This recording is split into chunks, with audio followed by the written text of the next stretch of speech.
In these uncertain economic times, you've got to do whatever you can to save money. One of our biggest expenses can be our cars, especially when unexpected repair bills hit. Not anymore. If you own a vehicle with less than 130,000 miles, is less than 12 years old, has a warranty about to expire, or even no warranty at all, you could stop paying for car repairs. Roadside assistance, towing, and rental coverage are all included. Don't wait for the next repair. Make one free call right now to see if you qualify. If your vehicle is less than 12 years old, has less than 130,000 miles, even if it's out of warranty, paying for car repairs can become a thing of the past. Call us right now and get your car protected before your next repair bill hits. Get protection and no more repair bills. Call 800-696-1030. Again, 800-696-1030. That's 800-696-1030. 800-696-1030.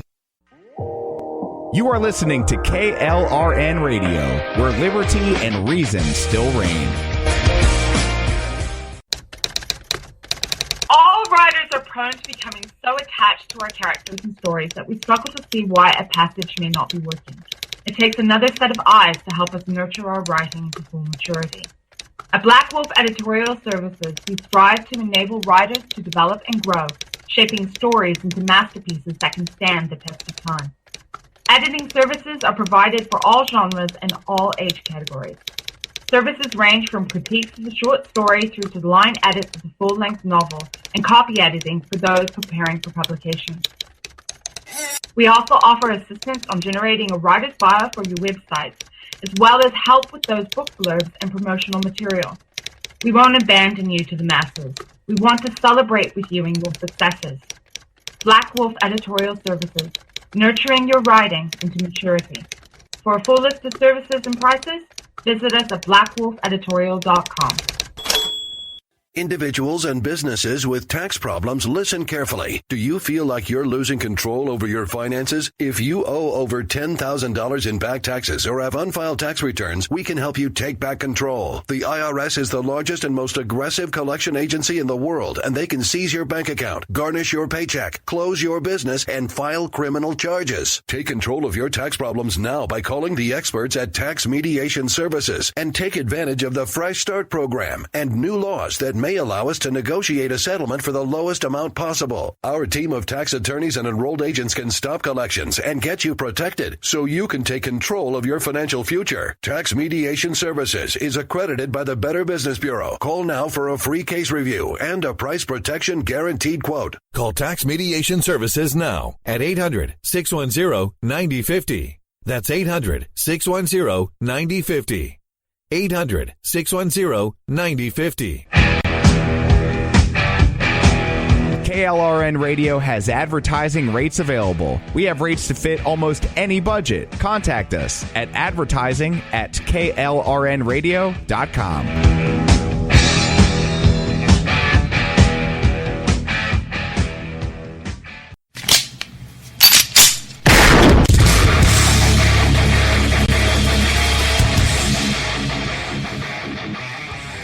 This is Slickery Trigger for Rebel Road Tactical.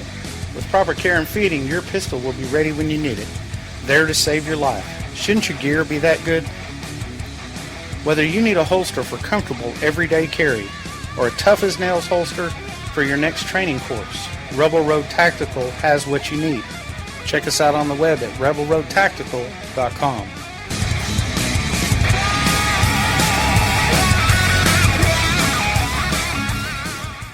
Tired of paying outrageous prices for Viagra? Well, we have great news for you. Now you can finally get Viagra at huge discounts. Healthy Man allows you to save up to $500 on Viagra. Why pay U.S. pharmacy prices of $15 per pill or more when you can get Viagra for less than $3 a pill? Call today and get 40 Viagra pills for only $99. This can cost as much as $600 at your local pharmacy. You can't afford not to call us. If you want Viagra at the lowest prices, never pay $15 $3 a pill pharmacy prices again. Get Viagra for less than $3 a pill. Call 1-800-516-7602 today and save up to $500 and get 40 pills for just $99. Healthy Man is fast, easy, and affordable. Operators are waiting at 1-800-516-7602 to take your call right now. Call 1-800-516-7602. That's 1-800-516-7602. Again, 1-800-516-7602. Is debt beating you down? You need discipline. You need the Debt Ninja. If you've been caught in a financial trap and need to be set free, then you need the Debt Ninja. Want to stop those harassing collection calls? Start saving thousands in interest and fees and get out of debt fast? Then you need to call the Debt Ninja. The Debt Ninja will find the best companies across the country that will help you consolidate all your bills into one easy payment, reduce your payments by 30 to 50%, and get you out of debt fast. If you have unsecured debt of $10,000 or more, such as credit cards, loans, or medical bills, call the Debt Ninja for a free 15-minute consultation. Call 800-826-1246. 800-826-1246. That's 800-826-1246. Call today. The Debt Ninja.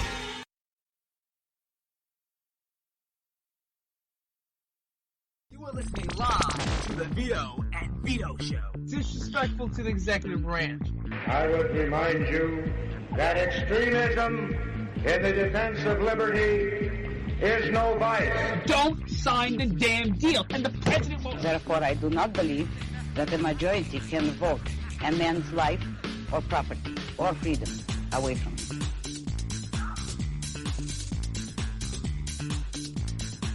And we're live here on the Vito and Vito Show. I'm Vito. I'm Vito. I want to welcome everybody to the Vito and Vito Show. It's good to have you back, Vito, from last week. Yes, thank you. Thank you for letting me come back to the show. Yeah, I took off or something. Where were you? I am not allowed to disclose Not allowed to disclose that information. Were you locating the 30,000 emails that Hillary Clinton deleted? I was on a mission. You were on a mission from God? Mission. Yes. But I'm not allowed to speak about that. It's highly confidential. Okay, all right. So was it classified? Yes. Yeah. Classified information. Classified. It's only on my private email. Okay, all right. It's very important. So if I get the WikiLeaks guy, Julian Assange, or whatever his name is, to come down and hack into that private email server, we'll find out where you are. Yeah, there you go. All right, so maybe on later in the show we'll find out just where you are. Anyway, I'm Vito, and that's Vito, and we're the Vito and Vito Show. Two guys from Brooklyn, New York. Vito, what's the show about? Well, we're bringing you the perspectives of two college-age millennial conservative libertarians out of liberal hellhole, Brooklyn, New York, where we're committed to defending the principles of free markets, liberty, and individualism. We hold no punches on the show. But, Vito, I have a question. Mm-hmm. My little intro that I do every week and tell people who they're listening to. Did you do that? Something like that, yeah. Something? Where'd you tell people I was? I didn't listen to the show. I just said you weren't available. You just wasn't. Something like that, like yeah. Leave a voicemail after the tone? No, it wasn't. Cause you should have done like the introduce yourself and like the weatherman like they do on TV and say, well, Vito DiGiovanni's off tonight. Okay. Like one of those. I see. All right. Well, I didn't go that route. You should have left me a script. Anyway, here's the deal. There you go. We got a guest calling in tonight, ladies and gentlemen. Chuck Dixon. That's right. That's right. He is the illustrator for the graphic novel Clinton Cash. It debuted at #1 on the New York Times bestseller list. And Chuck has work. He's worked with Batman, Cataclysm, all these other comics, all that Batman stuff I see here. I'm not into comics. You into comics, Vito? Not so much. Okay. I was a big Spider-Man fan when I was a kid. I don't know if he did any Spider-Man. I know he's got Batman here. Not that great. Either way, he is known for being a publisher, or rather an illustrator. And yeah, he wrote a book, or he illustrated a book rather. Clinton Cash, a graphic novel. Now, what do you mean by graphic novel? It's a graphic novel based on the Clinton Cash story. You know the movie Clinton Cash documentary that's out. That's absolutely amazing. Now, this is like a 50 Shades of Grey kind of? Not necessarily. It's more so about Hillary Clinton, where she gets her money from. The Clinton Foundation, Hillary Clinton's money trail, Hillary and Bill.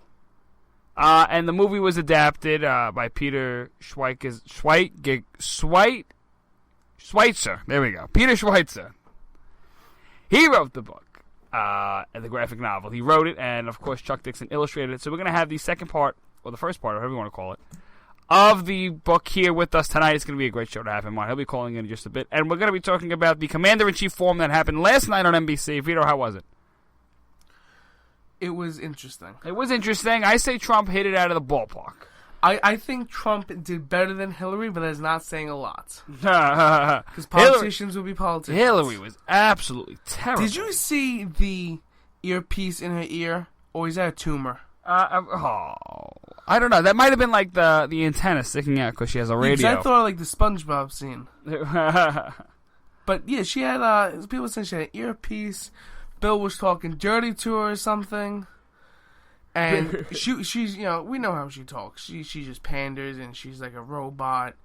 And it's absolutely disgusting. What bothered me about Hillary Clinton is that every time she would get up to answer a question, notice how Trump sat for the whole time. I think that showed... Like a normal person? Like a normal person, but at the same time, I think it showed that he's not going to get up and pander, while Hillary is your typical politician. So you really do see a contrast when you look at these two candidates talking, which is pretty amazing. Because Hillary Clinton, every time she would get up, she would sit down. She's just on the edge of a chair. She made me feel uncomfortable. Trump had one leg on the chair. He had one chair on the floor. He just looked comfortable. He was relaxed, and he was in the room and in the moment. And you know, we're gonna get into what he said. The general's comment that's all over social media right now. Does Trump really love our military? Of course he does. We're going to defend that, and we're going to go into all this entire detail. So Donald Trump, I think, did a marvelous job last night. I want you to know that I'll be voting for him, and I want to know what you think. What did you think Donald Trump did last night? So go ahead and tweet at us, at Vito and Vito Show, Facebook, Twitter, and Instagram, at Vito and Vito Show. Anyway, you know, Vito, I want to get back to this Clinton Cash thing, because we're going to get to Trump's performance later.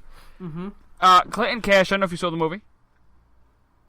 I have. You have. And just how insightful of a movie was this? There are so many people in this country. It amazes me how many people have not seen this movie, have not even looked into Hillary Clinton's scandals and the truth of where she gets the money from and all of this stuff. And how many people are so gullible that don't even care to look into it. Because it's one thing to not even look into it. There's another thing to look into it and still not give a damn. That's what's scary. Because she has a following. People love her. And it's scary how this much support can definitely influence the next presidency of the biggest country in the world. Absolutely. I mean, the book, you know that family, the Khan family? Mm-hmm. The Muslim Gold Star father who spoke at the DNC on behalf of Hillary Clinton and how evil Trump is and how not all Muslims are like this. And, you know, he was doing a media trip, running around different stations. Well, apparently, you know, we all know that he was in deep legal and financial connections to the Clinton Foundation. That was that's a shock. That was broke by the Clinton Cash. You know, I mean, it's just unbelievable the stuff that came out of here. You know, the Clintons bagged at least $3.4 million for 18 speeches funded by Keystone Pipeline banks. The Clinton Foundation shook down a tiny tsunami relief nonprofit for a $500,000 speaking fee. How much? That? $500,000. Wait, but she's broke, Vito. Remember that? She was dead broke, but she has a net worth of $150 million. Anyway, the Clinton Foundation strong-armed charity watchdog groups. Hillary Clinton's State Department gave Clinton Foundation donors weapons deals, okay? The State Department approved a $165 billion commercial arms sales to 20 nations whose governments have given money to the Clinton Foundation. That's why she was in the. That's when she was in the State Department. You know, Clinton hid 1,100 foreign donor names in violation of ethics agreement with the Obama administration because they donated to the group. At least 181 Clinton Foundation donors lobbied Hillary's State Department. 2 of Hillary Clinton's donors were major felons. Clinton's charity scored millions from Qatar and donations from the corrupt FIFA soccer organization. Yeah, you believe that? I mean, it just goes on and on. We're going to talk more about the book and more what Chuck has to say. Here's what that absolutely makes me go absolutely insane. This is Atlas Shrugged all over it. Uh-oh. If you're an Ayn Rand fan, and that's how big I am. Hillary Clinton's brother sits on the board of a mining company that received a coveted Haitian, ready for this, quote, gold exploration permit that has only twice been awarded in 50 years. So there's your government-controlled monopoly right there. Hillary Clinton met the mining executive in charge of the company at a Clinton Foundation event. You can't spell corruption without Hillary. That's pretty much right. You can't spell collect. Yeah, that's right. There you go. A for-profit university put Bill Clinton on its payroll and scored a jump in funding from Hillary Clinton's State Department when Clinton Cash revealed the scheme. Bill Clinton quickly resigned. Of course. So they all make fun of Trump University and all this stuff, but this is, I think, just as important. More important. More important, if anything. It's amazing how these politicians make so much money while holding public office. Disgusting, isn't it? It's absolutely disgusting. Anyway, I really hope you guys check out this book, you check out the movie, because it really is. It's insightful. It's one of the best things I've come across, and it really shines a light on a woman who could potentially be the next president of the United States. And you have to ask yourself the question: are we ready for a corrupt administration, an even more corrupt administration in Hillary Clinton? Contrasted with a guy like Donald Trump, who sits on the exact opposite side of Hillary, as Trump is sitting there, and he's a powerhouse. Mm-hmm. He is completely different. And you know what also pisses me off, Vito? The Bernie Sanders people, they have every right in the world to be pissed off. Those young millennials that we all made fun of throughout the campaign season, they have every right to be pissed off at the fact that a woman like this was able to secure the nomination with not only the party, the Democratic Party, working against Bernie and helping Hillary, but at the same time, the amount of money and corruption that went into the Clinton Foundation, which should be criminally investigated, by the way, and the amount of support Hillary had in the DNC to help her win the nomination. It should piss off the Bernie people, and I'm happy Trump is going after them. Trump is trying to reel in a lot of those disgruntled voters because they don't want to deal with the absolute corruption and disgust of a woman who pulled the rug unfairly out of a man's feet. And this is nothing new coming from Hillary Clinton and Bill. Remember the secret meeting with Loretta Lynch? Mm-hmm. With Bill Clinton? This is consistently happening, and even with the FBI saying, oh, this is somebody else, we were definitely indicted. But, since it's Hillary Clinton, not going to touch it. It's corruption. There's a problem. And Hillary Clinton is the problem, and she's obviously not going to fix it. So you can vote for one of three other candidates. You have Jill Stein. Oh. So, who? Exactly. Gary Johnson, who does not know. Schmuck. Did you see what happened this morning on Morning Joe? I did. Why don't you recap for us? I feel so bad for the man.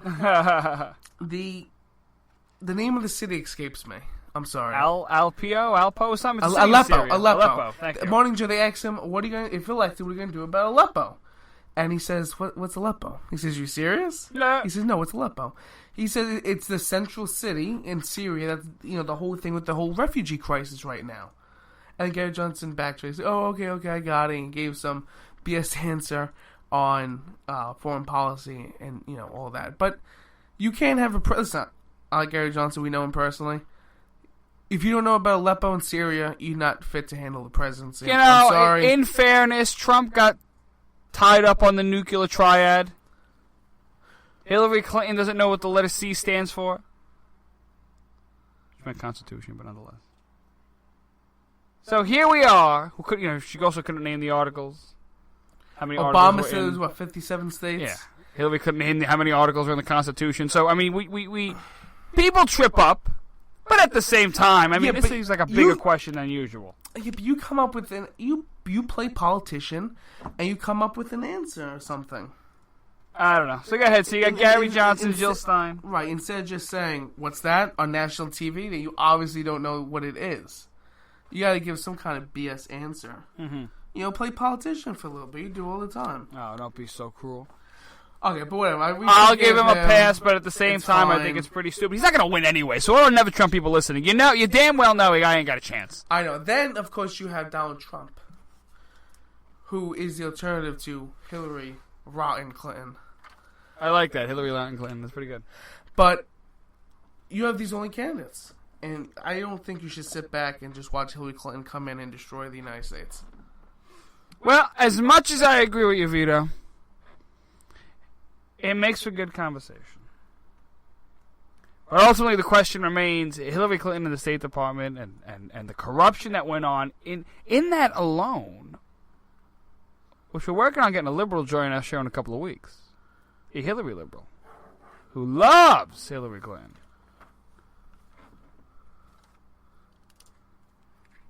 We're gonna see. I mean, whew. Well, speaking about, it's gonna be so much fun because we're gonna have so much information, Vito, just to go after them with. And you know they're going to counteract with the Trump as a rapist and a racist. Oh, no. We know that. I mean, who's a hypocrite? Bill Clinton is a husband. But we had the Socialist Club at my school. School just started, class, everything. And all the new clubs are out there, sororities, this and that, right? Colored People of America, everything you can think of. Every minority group is out there. There are an amazing amount of minority groups. Really? There are, women clubs and then women of color, Latino women. Every minority you can think of is there, including, of course, the Socialist Club, which is that's a minority. Well, on a college campus, I assume they're a minority. And I was talking to one day, he invited me to the meeting, and I said, I'm on Donald Trump's side. I do not support the socialists. I said, there's gonna be a tough one to convince. Ha ha ha. And we're talking for a little bit. I said, of course she's an idiot because she's a socialist. And I tried getting her on the show. She said, how about you give me your contact information, and I'll try to get somebody higher than me in the organization on the show. Hi, are you because they know more than me. I say, listen, I would love for any one of you idiots to come on the show to publicly talk about this. Because she was basically telling me that their goal is to overthrow capitalism and the United States government. So I said, basically, you are an enemy of the state. You are my enemy. Well, if this goes to violence, which conflicts of overthrowing governments usually go to violence, I will have to kill her. Logically. If this comes... Jesus! This is a show that really is jam-packed. The first 15 minutes. Sword, and she wants to overthrow my government, my country, and I'm defending my country, obviously I'm going to have to kill her. I got to give it as much. This woman is... Here's a little sound effect for you. This woman has... And all the socialists, if you really look at what they're arguing, and this is important to understand, when we start arguing against the socialists as libertarians and conservatives and Republicans and all that stuff, Tea Party Americans, understand that the socialists, if you will, of the time,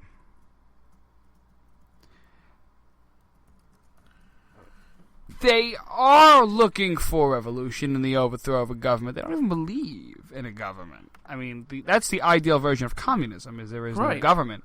But the socialists believe in a very strong totalitarian state to collect the resources and dish them out equally. Mm-hmm. And that is basically, it's a tyrannical nightmare. Right, if anyone read Karl Marx, you'll understand this, which a lot of socialists don't happen to They haven't, and I've noticed that the more and more I continue to speak to different socialists and communists on these issues. I don't know how we got on this topic, but how we got from this to Hillary Clinton, but this is pretty good. Well, because they're connected. They are connected in a way, that is true. The socialists, the more and more you talk to them, the less and less when you really start asking them about more complex questions, the transformation problem, or how do you transform prices into something else in order to give it value? Because the Marxists don't believe in prices. What about the labor theory of value? They'll give you some BS, basic explanation that all value derives from labor, but they won't ever go and give you a full reason as to why that is the case. They're just going to tell you that you spent lots of time on it, therefore it's valuable. The classic example I use is if I build 1 million typewriters, no one uses them anymore. I'll probably sell, if I'm lucky, to some obscure person somewhere in the middle of the country. No offense. I'll probably sell a couple. They keep saying. But for I probably won't even sell any of them. How much are they really worth, according to the Marxists? Because I've invested, let's say, 20 hours of labor on each typewriter, they're worth 20 hours of labor. Translate that to prices, and I don't even know how the hell you're getting that problem there. I don't know how they get anything done. But all these different problems in Marxian economics and especially Marxian history is another great field to dive into. So the more and more you start talking to these people about these issues, the socialists that is, and socialist clubs, and with the exception of the professors, they don't really give you solid answers. And I think that's a disservice to, if you're going to be a communist or something, you better damn well know what you're talking about. Right. They will not give you full roundabout answers, and they do this all of the time. Well, this socialist I was talking to outside the school, she was actually one of the few who who had a plan, who understood that the ultimate goal was to have no government and more of an international communist state. Well, that's the plan. There is no government. Right, but everyone I talk to, all these socialists around my school, don't get that far, don't understand what's happening, never read Karl Marx. I think they see it as a progressive light. You know, a lot of these students see it as right, you're going to keep progressing to the left, keep pushing the envelope. When I say progress, I mean like they see themselves as progressives, as sort of Bernie-looking people. Yeah, like you know? The new liberal and socialism and famine and death and rape and, you know. Oh, Jesus, how'd you get there? Well, no. Look at all these other countries that have communism. Oh, that's true, of course. What comes after income inequality? What comes after political correctness and minimum wage? And that keeps increasing because the Democrats do this all the time. They take small steps, while Republicans try to do one whole thing: build a whole wall now. Like that's not really going to be passing that easily. Well, Democrats, okay, $8 minimum wage. 10, I think that 15, 20, 25, 30 until they have a full socialist economy and country. That's how they screw you. The difference with the Democrats and the Republicans in this regard is that the Democrats are relatively united to pushing a more progressive agenda. Mm-hmm. They listen to their base effectively. Not entirely, but to a degree they do. They are pushing for health care plans. They are pushing for national incomes. They are pushing for open borders. They are pushing for dismantlement of our military. While the Republicans are split, and it shows you the cowardness of the leadership, and Paul Ryan used to be John Boehner, Mitch McConnell certainly up there, of men who don't want to fight. Well, you got guys like Ted Cruz and Mike Lee and honorable conservatives in the Senate and in the House. Of course, you have Trey Gowdy in the House, and you have Louis Gohmert. You have great representatives. They're not able to move forward as their agendas are being inhibited by the leadership of the country. And I think that's the worst thing. The leadership of the Republican Party, rather. And that's just the worst thing. Corrupt. It is all corrupt. And speaking of corruption, when we return here to the Vito and Vito Show, Chuck Dixon, of the illustrator of Clinton Cash, coming on the show. Don't go anywhere. The Vito and Vito Show will be right back after this.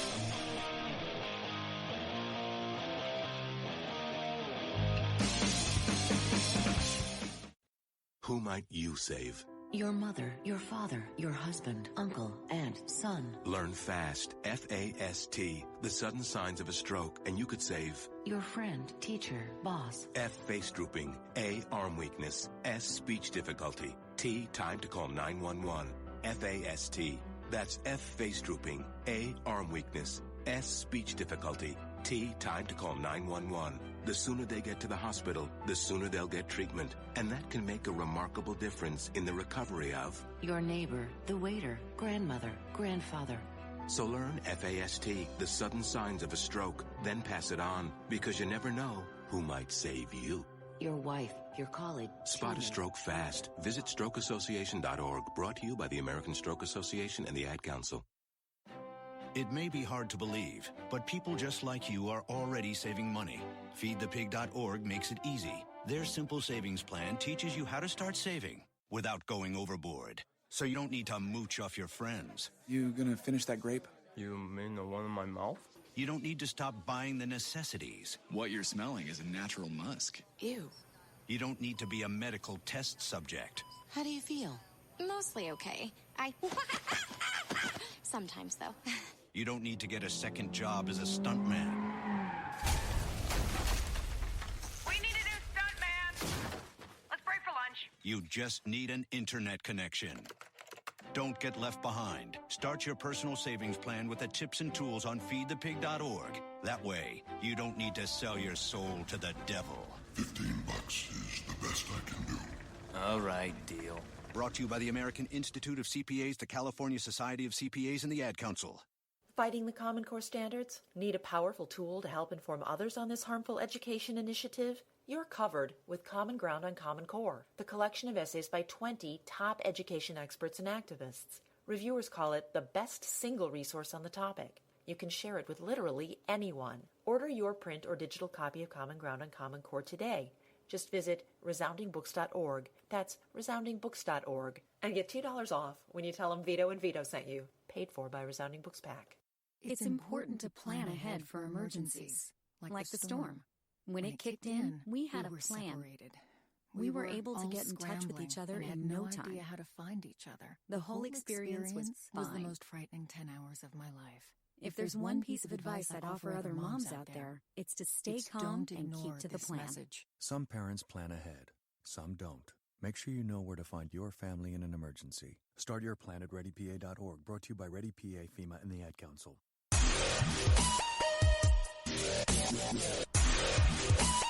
And we're back to the Vito and Vito Show. Want to thank you for listening in to Vito and Vito.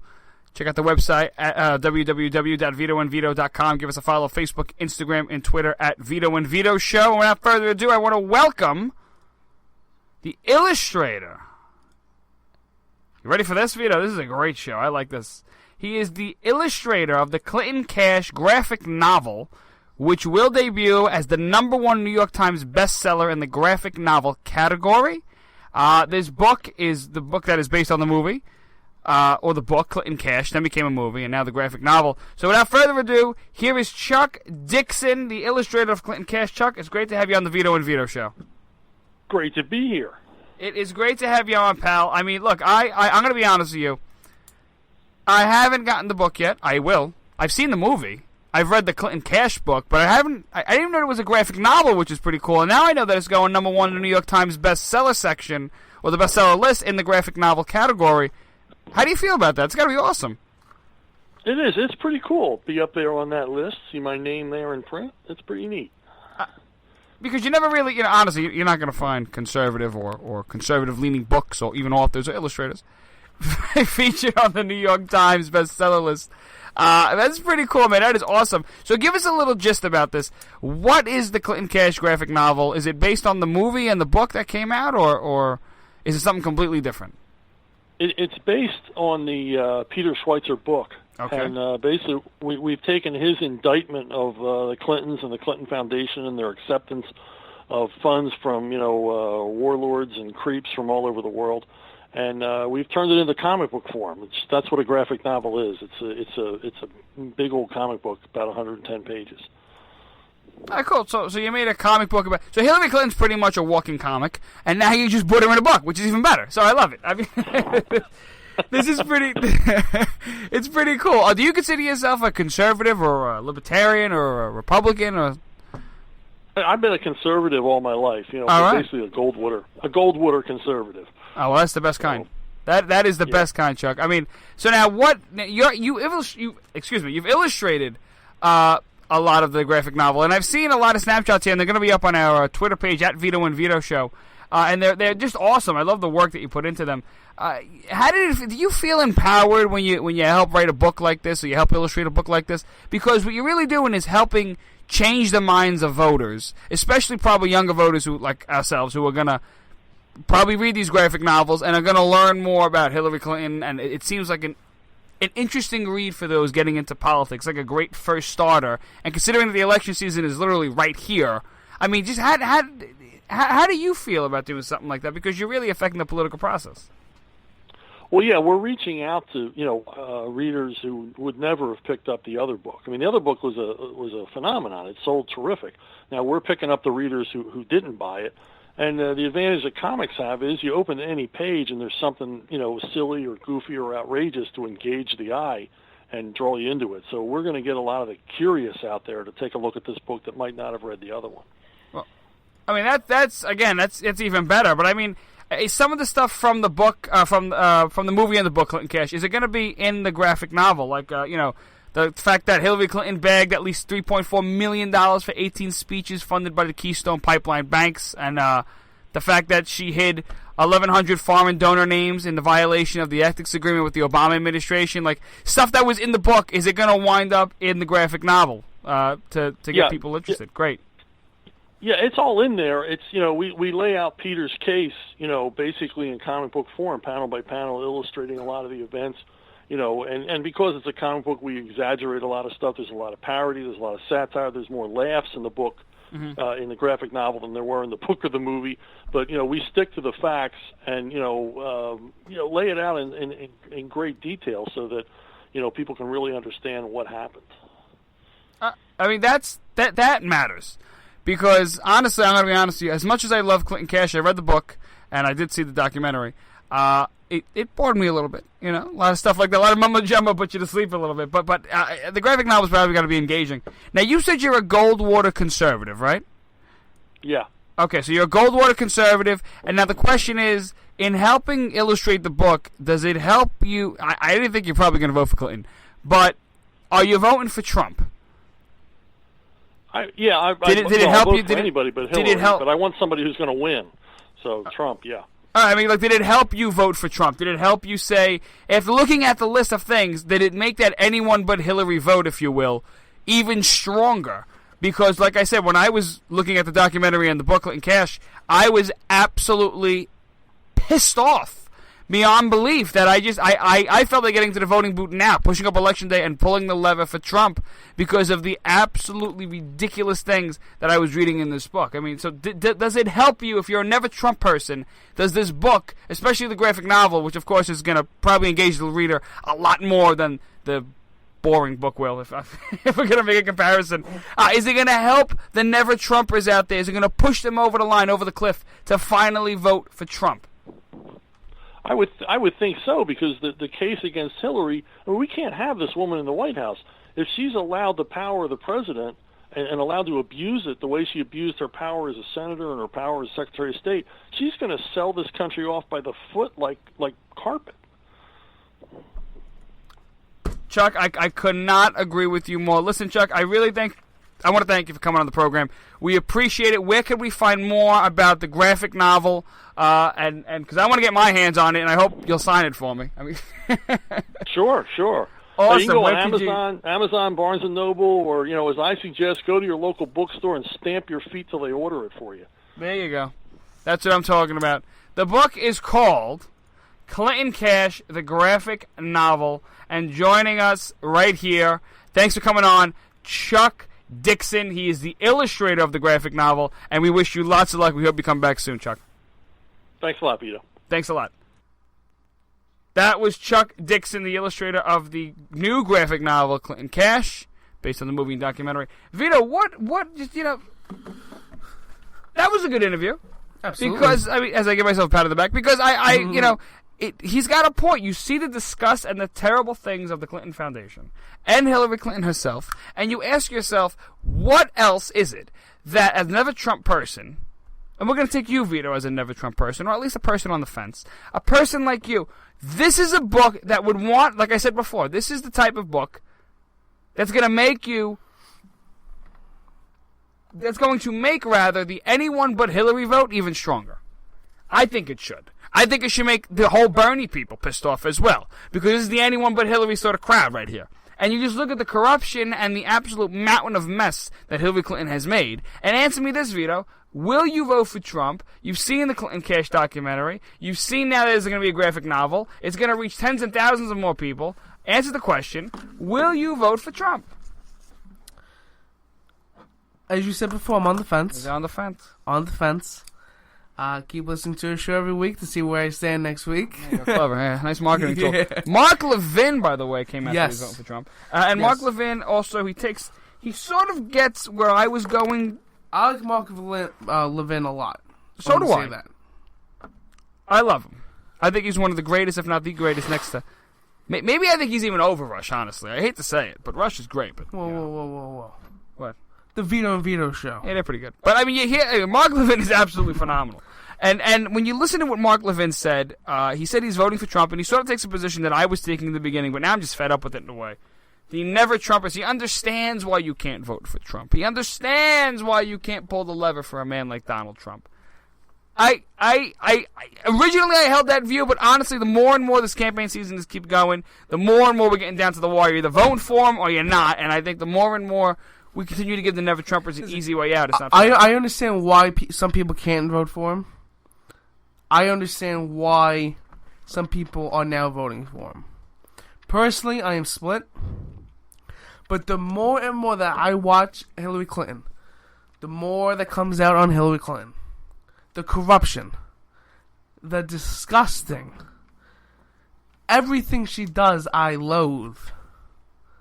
It makes it harder to not vote for Donald Trump. Only because he is the most he's in the best position to defeat Hillary Clinton. He's got the only position to defeat Hillary Clinton. If you think Gary Johnson's got a shot, you got to get off the pot. I mean, honestly.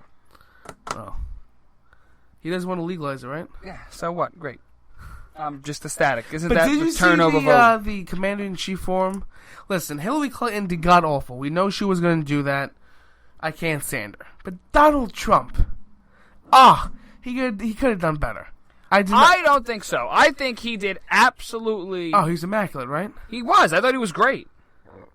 He could answer one question. Yeah, he did answer the question. Really? How many questions did Hillary Clinton answer? Oh, they both avoided every question. That's such bull. That's like Hillary Clinton missed every shot. All Trump had to do was hit one shot. And Trump did. He hit his shots perfectly. You look at the polls. I think Trump was up. There was a CNN poll that was taken of the of who won the debate, or rather, who won the forum, rather.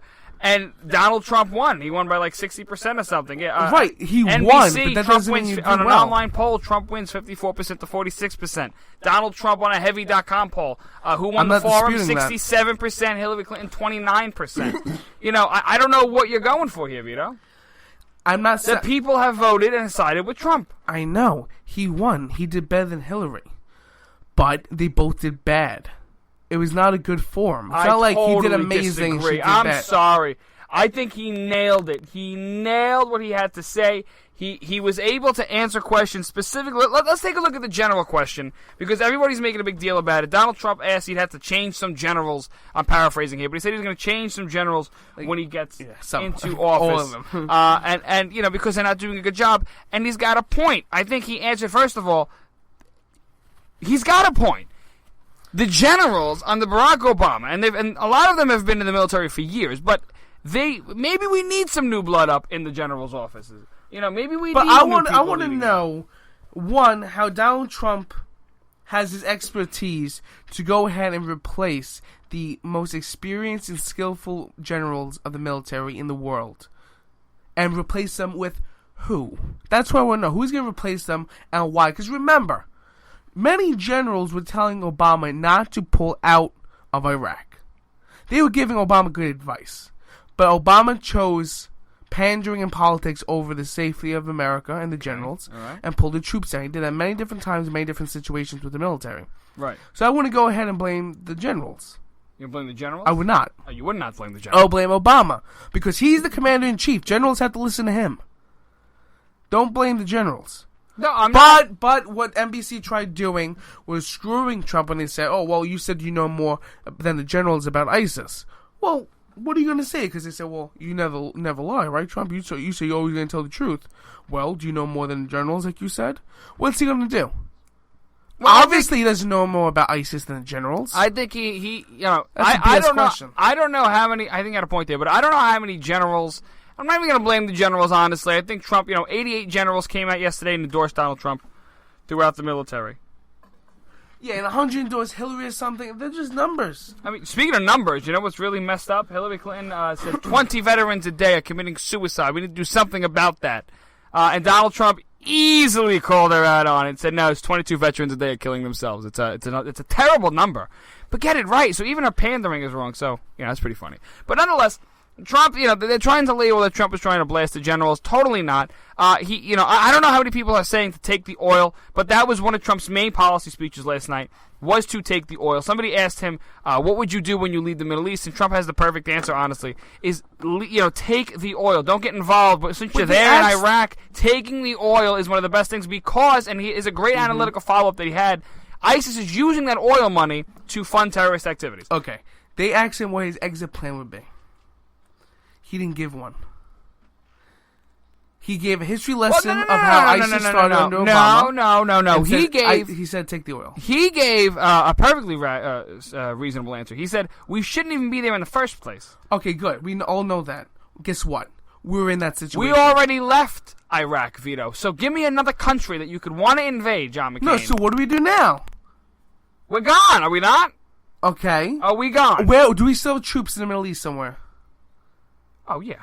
So what are we gonna do? They're never gonna come home. He's not pulling the Ron Paul strategy, taking troops away from around the world. What Trump is the exit strategy. What do we do now? The troops aren't in Iraq and they're not in Afghanistan. Okay. Obama. Has what about this them out. situation? Right now with the Iran deal, terrible deal by Obama, right? We agree. Donald Trump recently said that he would not tear it apart. He would leave it and renegotiate it. I don't know how you're going to renegotiate that deal, but whatever. Let's say Iran happens to have weapons of mass destruction, even though they said they didn't. We're supposed to go in and check. Stop me when this sounds familiar. What if we go into Iran and find out they did have weapons of mass destruction? What do? Slap them on the wrists? Go to war? Tell their moms? We're going to have military action. Okay. So let's say we go into Iran, kill a couple people, right? What happens after that? So then how come nobody asked any other Republican presidential candidates what their exit strategy will be? How come Because nobody he's asked the Hillary? nominee. How come nobody asked Hillary Clinton what her exit strategy is going to be? You're making up a hypothetical war, and then you want a hypothetical end to that war. This is very possible. No.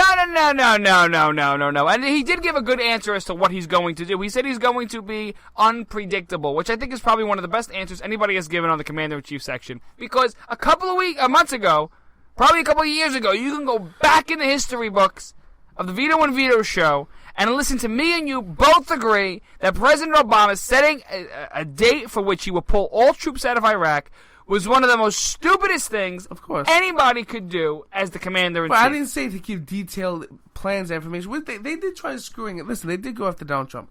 And Donald Trump had a great answer talking about the plans. Because they asked him about his plans for war, and he said he's going to be unpredictable. He says, listen. Don't forget the VA. What he said about the VA was absolutely amazing. Right, but when you talk about the generals and the plan, he said, listen, I have a plan for ISIS. I'm not going to tell you. But if a general comes up to me when I'm in office, I'm going to listen to all their plans. Maybe I'll like theirs more. Or I'll combine plans. Which is an excellent answer, because that's the truth. You're going to meet with all these people. Your mind might change. Some details might change. Some people might have better plans. Because Donald Trump does not have the military experience as all these other 8,800 generals. Well, so obviously you're going to get different ideas. I think that's a great answer, but they keep trying to screw him. Of course they're trying to set him up. They're trying to screw him. CNN has run more negative stories on Donald Trump. I cannot wait to see. Pew Research put the thing out after every election year, every presidential election year, on positive stories and negative stories about a candidate. President Obama, for the past, in 2008 and 2012, the media loved him. There was positive stories everywhere, and there were just anti-Romney and anti-McCain stories all over the place. Don't forget when Palin came in, it was anti-Palin. Media on all counts blasted her. I cannot wait to see the ratio of good and positive stories versus negative stories against Donald Trump and Hillary Clinton. Don't go away. Vito and Vito will return. Forget about it. Moment of the week right here on the Vito and Vito show.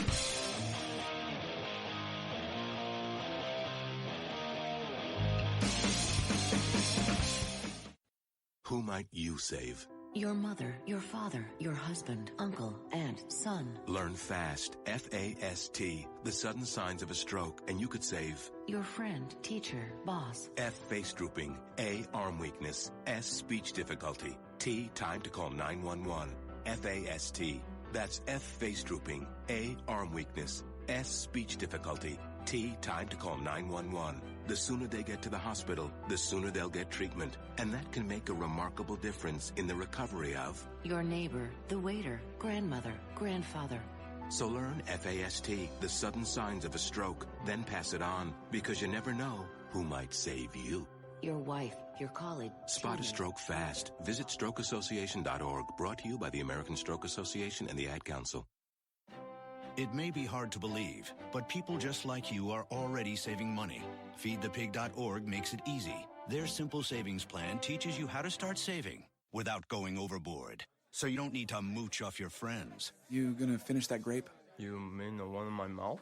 You don't need to stop buying the necessities. What you're smelling is a natural musk. Ew. You don't need to be a medical test subject. How do you feel? Mostly okay. Sometimes, though. You don't need to get a second job as a stuntman. We need a new stuntman. Let's break for lunch. You just need an internet connection. Don't get left behind. Start your personal savings plan with the tips and tools on feedthepig.org. That way, you don't need to sell your soul to the devil. $15 is the best I can do. All right, deal. Brought to you by the American Institute of CPAs, the California Society of CPAs, and the Ad Council. Fighting the Common Core standards? Need a powerful tool to help inform others on this harmful education initiative? You're covered with Common Ground on Common Core, the collection of essays by 20 top education experts and activists. Reviewers call it the best single resource on the topic. You can share it with literally anyone. Order your print or digital copy of Common Ground on Common Core today. Just visit resoundingbooks.org. That's resoundingbooks.org. And get $2 off when you tell them Vito and Vito sent you. Paid for by Resounding Books Pack. It's important to plan ahead for emergencies, like the storm. When it kicked in, we had a plan. Separated. We were able to get in touch with each other in no time. Idea how to find each other. The whole experience was the fine. most frightening 10 hours of my life. If there's one piece of advice I'd offer other moms out there, it's to stay calm and keep to the plan. Message. Some parents plan ahead, some don't. Make sure you know where to find your family in an emergency. Start your plan at ReadyPA.org, brought to you by ReadyPA, FEMA, and the Ad Council.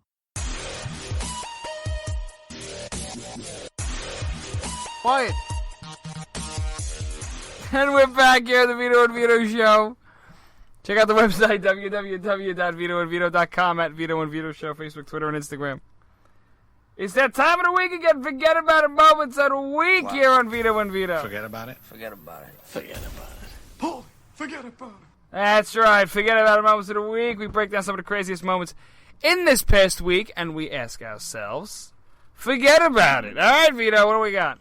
You ready for this? We have a couple of them. Two forget about it actually have the same. They're both connected.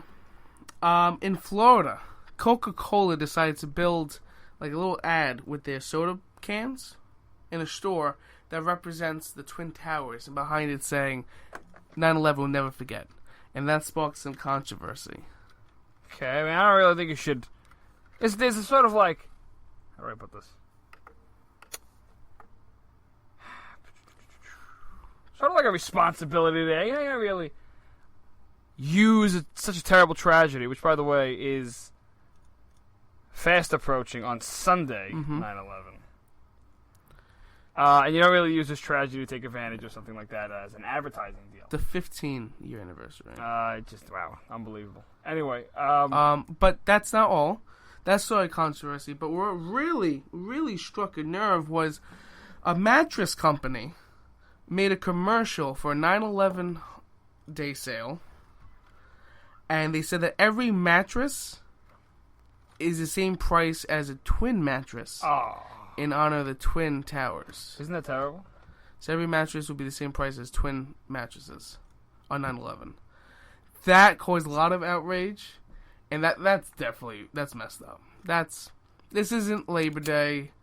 This isn't the 4th of July weekend. This is a national tragedy. One of the biggest attacks on U.S. soil. It was called Miracle Mattress off 410 in San Antonio, Texas. So if you're there, I know we got people listening down there in Texas, do me a favor, boycott that establishment. Disgusting. Absolutely disgusting.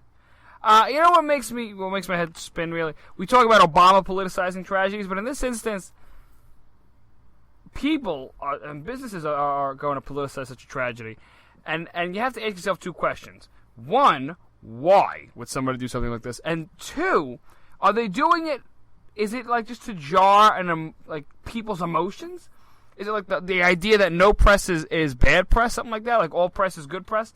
What would inspire somebody to get up there and do something as disastrous to their business as this?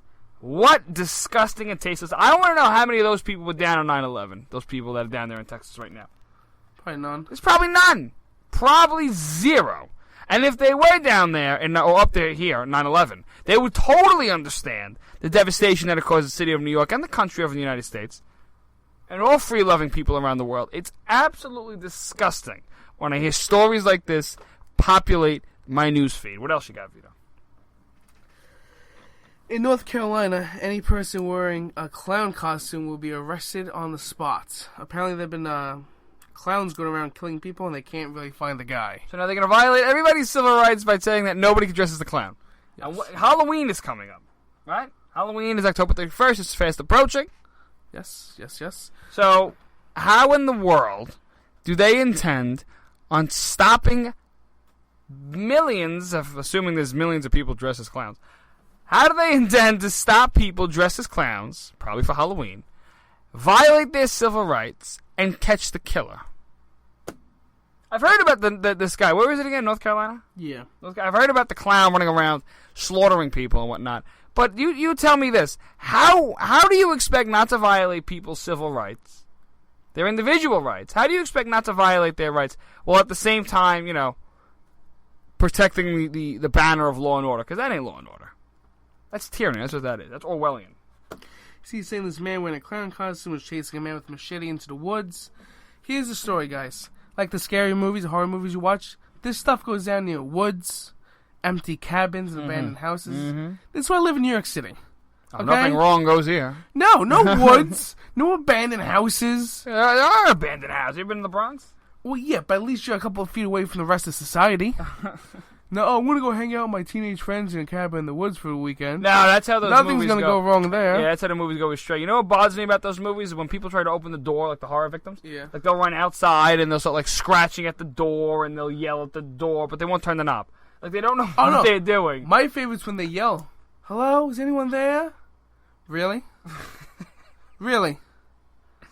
None of this is realistic. No whatsoever. No whatsoever. Yeah, what was your favorite horror movie? Because mine has to be that movie Paranormal Activity. No, that was one of the most The scariest. The Exorcist has to be my favorite. I think The Exorcist was pretty funny. When you're older, when you're a kid, it scares the bejesus when I was a out little of you. kid, yeah, I don't like scary movies to begin with. But my girlfriend does, actually. And we watch them at night, and she lets me drive home at night, 3 o'clock in the morning, in the pitch black, in the middle of Brooklyn with crackheads running around. So I get frightened easily. All right, so you and your boyfriend like scary movies. That's Right. a nice way to establish the story. Right. But what else do you got? I don't like scary movies, so I only watch them. I remember as a kid, I used to get scared of Psycho. When I was like 5. All right. You had Hitchcock when you were a kid. That's not bad. Yeah, birds.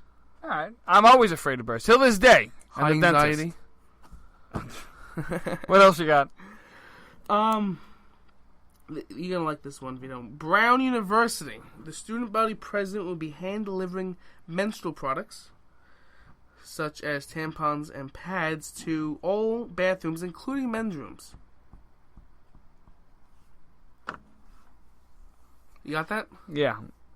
Because this is the political correct culture that we live in? Is that what yeah, this is because, about? quote, pads and tampons are a necessity, not a luxury, and not all people who menstruate are women. I did not know I menstruate. I did not know this. Wow. I thought by 21 years of age, Uh-huh. I would have discovered things about my body. I would understand what I'm doing in this life. But normally I don't when I use the bathroom, I don't blood doesn't come out normally. I don't understand. How do both sexes menstruate? See, the best part about the entire thing is that I think they tweeted it out, or they must have spoken about it, or an interview with somebody. With The Guardian, there we go. Brown University said feminine hygiene products are not a luxury. They're as essential as toilet paper. Okay, Terry O'Neill said that the president of the National Organization for Women, that radical women organization now. And they also said, notice the word he used, feminine hygiene products. I don't know how men are associated with feminine hygiene. What can I say, Vito? I mean, this is the world that we live in. It's changing.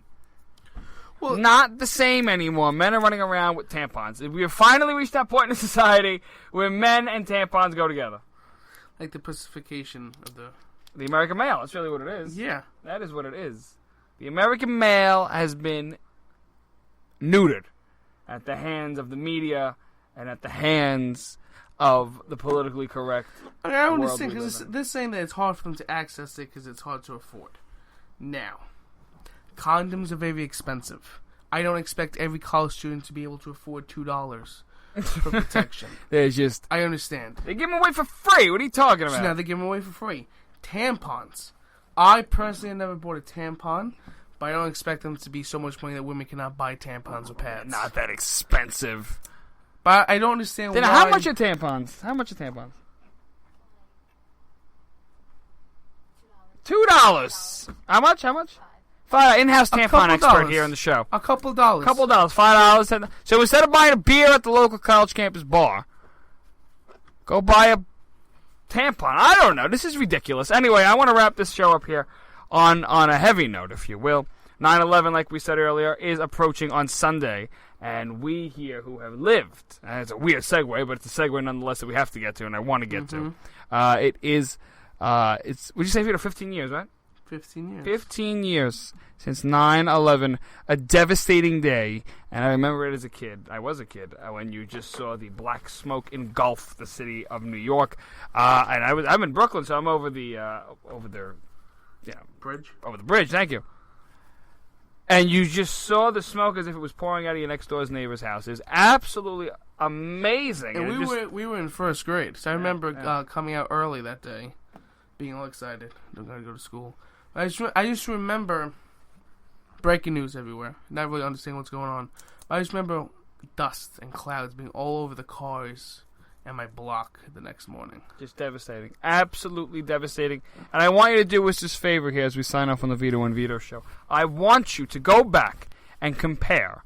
Well, not comparing. We all know President Obama is a spineless loser. But I want you to go and listen to George W. Bush's speech on the rubble. Go type it in on YouTube. And George W. Bush, the bullhorn speech. When he says, we will find you. The whole world will hear you. We're coming after you. And the amount of trust the American people had in a man who, he did mess up as president, don't get me wrong, Iraq and all these other issues. However, I do have to say, his heart and his mind was in the protection of the American people. And I want you to go back and check out the bullhorn speech by George W. Bush. I do it every time 9/11 rolls around, and it inspires me to kick Islamic radicalism right in the behind. The Vito and Vito show signing off till next week.